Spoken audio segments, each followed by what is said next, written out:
Hey guys, Jack here. It is February the 2nd or 3rd, maybe it's the 4th, I don't know, but it is time to get on board with getting your seeds started. So I am taking steps toward making my own potting soil for making my seeds this year out of my badass bioreactor compost. There's a couple piles that are well into breakdown. They were made in November. That pile there, that's overdue to have those pipes pulled out, but because I put ventilation in them, I don't get too sweaty about it. And I may actually add a little more to the cap in that one before I go on, so I'm not too worried about it, but those will get pulled pretty soon. That was made a few weeks ago. And this is right at a year old now. And it's come out very well, but this is a batch that I did not use worms in as part of my testing because the worms always get killed. But in this case, I think it's worth using worms, but I'm gonna show you the results are still exceptional. This is what I want to show you first here. And this is part of why I'm screening. It's not just larger particles. This is my compost when finished.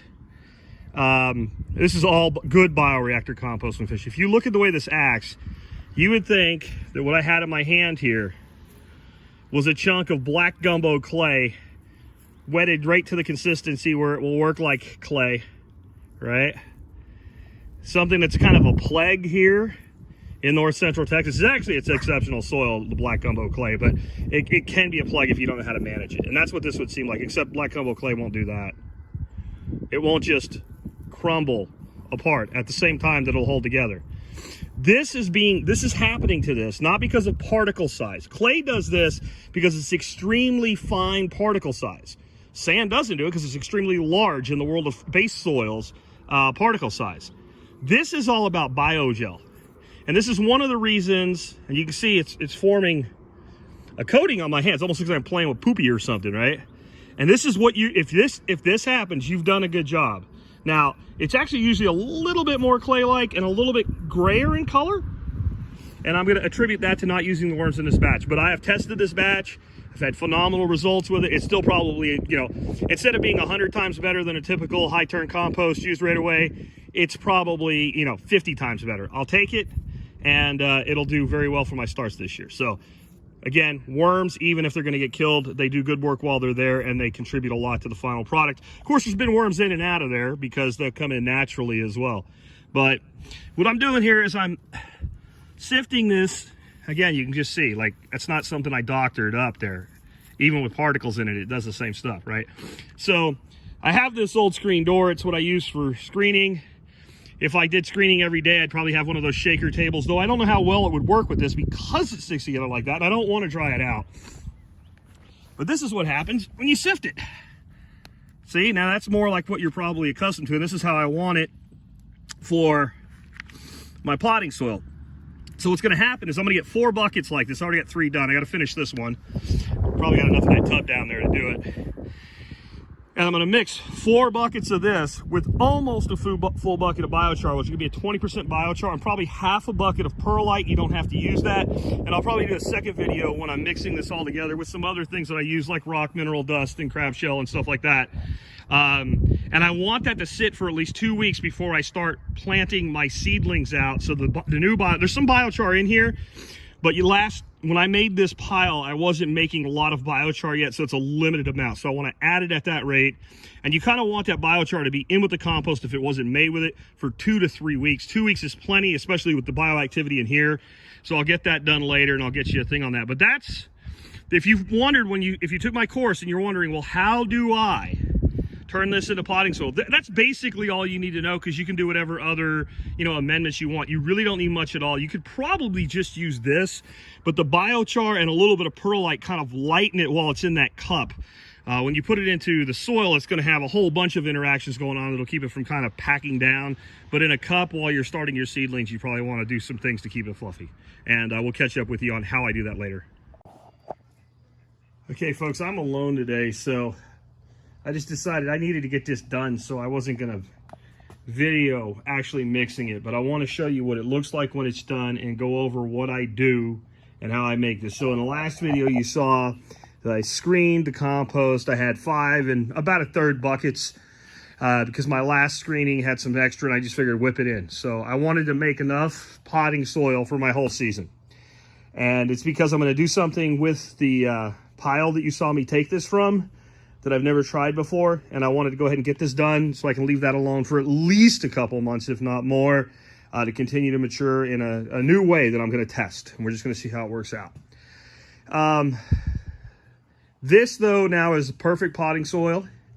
It needs to mature for a couple of weeks because it needs to, like, give the biochar that I added time to absorb and be habitated by all the microorganisms. And I was just hoping I could do that without my glasses, and I was able to. So there's a piece of the biochar. The biochar I've used in this one is actually made from pine pellets, softwood pellets that are used to heat stoves. Using Michael Whitman's biochar stove, I thought I would try that, and you can see how easily it crumbles. I didn't even crumble it. I don't know if you've ever played with those pellets before, but when they get wet, they eventually just fragment and fall apart. So these, in my opinion, do not need to be crushed, and I would be fine with a piece of biochar that size anyway. You know, it's got tons of surface area, and look, see, as it gets wet, it just crumbles. So how do I make this? The only thing you have to be worry about when you're making this stuff, because there's really no way to do it wrong. There's certain ways to do it maybe better, but you can't really mess this up. And so one thing you do have to be careful of is whenever you're working with biochar or perlite, which I have in both of those in here, they're dusty. You should wear some sort of a dust mask, or at least use some real paying attention to make sure you're not breathing any dust in. Both of them are very, very, very, very, very bad and permanently can damage your lungs. So there's your safety disclaimer. What I do to keep that down is I'll take about half a bucket of this and lay it in the bottom of my mixing container. And then I put down my perlite and biochar, about if it's 5 buckets, about 1/5 of what I'm going to use total, and put the other bucket on top and mix it by hand. Then I put down another layer of the next bucket, like a half a bucket, and then the biochar and the perlite. And when the dust stops flying, put the rest of the bucket on top of it. As soon as this stuff gets wet, that dust stops and it stops being a problem. And then I mix it. Do you need the perlite? No, but you want to know why I use the perlite? The only thing that you can really differentiate in here easily is the perlite. The biochar and the compost are so close in color that, yeah, maybe there's a piece there, but can you tell if your mix is good? No. So the perlite, if you look at the volume of it, is probably a half of what they would put in a cheap potting soil you would buy in a bag, because perlite's cheaper than everything else they have in there, so they make up a lot of volume with it. That's part of the problem with it. But it certainly doesn't hurt anything. It retains moisture. It helps distribute moisture. It creates surface area. Microbes will live on it, just like they'll live on a lot of other things. It's basically puffed up stone. So it has some value to the soil if we don't overuse it. But my big thing is I can tell that I got a good uniform mix. And what I do when I'm mixing this, I will dig all the way down to the bottom, even when I'm on a layer I've already done, and I will pull it to the top and I'll crumble it like that. And I'll keep digging way down all the way till I touch the bottom, bring it up and crumble it. Now, how much? Please do not think there is a recipe to follow here. Use your common sense, use your instincts.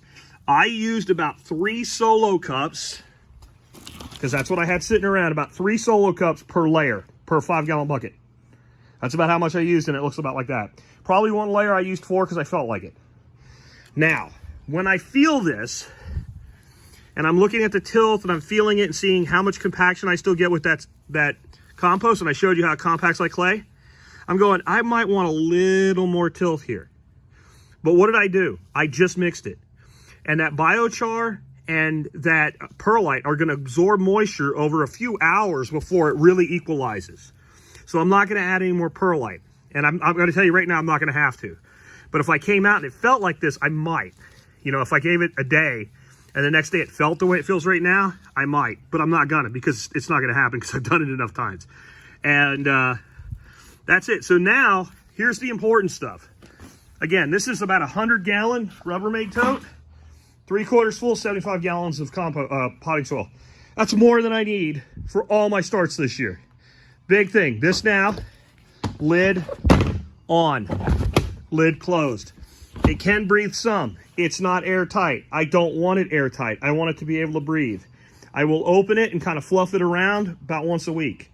I'll test it every week. I will set a reminder on my phone on Saturday mornings. Go check the potting soil.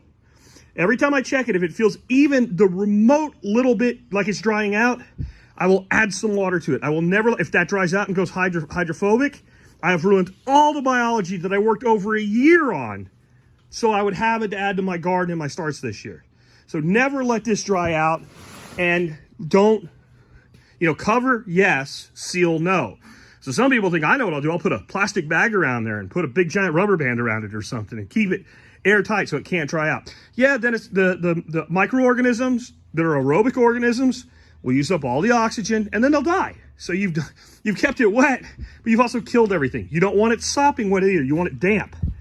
When you play with it, that's what your hand should look like when it comes out. A little bit coated, but not like it was when I was playing with it pure by itself. That's it. And, you use whatever you want to do your starts, but that's fantastic. I want to say something. There are people that will go buy big bags of stuff like this, the cheap stuff, and use it to fill giant containers and stuff like that. You might still want to do that. This is way too valuable, and it takes way too much work to make, that much of it, to go try to make enough of it to fill, giant planters 100% with it. I would use a lesser fill and amend it with something like this. And I wouldn't even make potting soil out of it. Then I would use straight compost, and the micros will structure even, suboptimal fill. But I would never do this. I mean, you'd have to be making tons of bioreactors. Unless you only need to do it for one and you wanted it, that's fine. Anyway, that's it. That's all there is to it. It's not hard. I mentioned crab shell and stuff like that. I ended up not including anything like that in here. My shop needs some cleaning up before I get into to doing my seed starts this year, and I'm not going to do that today. And this needed to be done because I want to get, by 2 weekends out, I want to be using that to start making starts. So that needed to happen today. So there it is. It's done. Anything like crab shell or mycorrhizal inoculation or anything, I'll do that when I plant. And if you do inoculate your seedlings, and I often do with mycorrhizal fungi, inoculate them when you plant the seeds in the container. Do not put inoculation for mycorrhizal fungi in there, because if it does wake up, because it's in suspended animation, if it does wake up, it's not going to make it very long, because mycorrhizal fungi need to be in contact with a living root. So you'd be wasting the cost of your input if you did that. Anyway, take care. I'm going to make both of these videos available to everybody, not just the people that took my course. If it's in the back office of your course, you can be watching it there, or it's public on YouTube. If you have not taken my course on making bioreactor compost, and you want to be able to do this, it's $40. You can find that at homefoodsystems.com.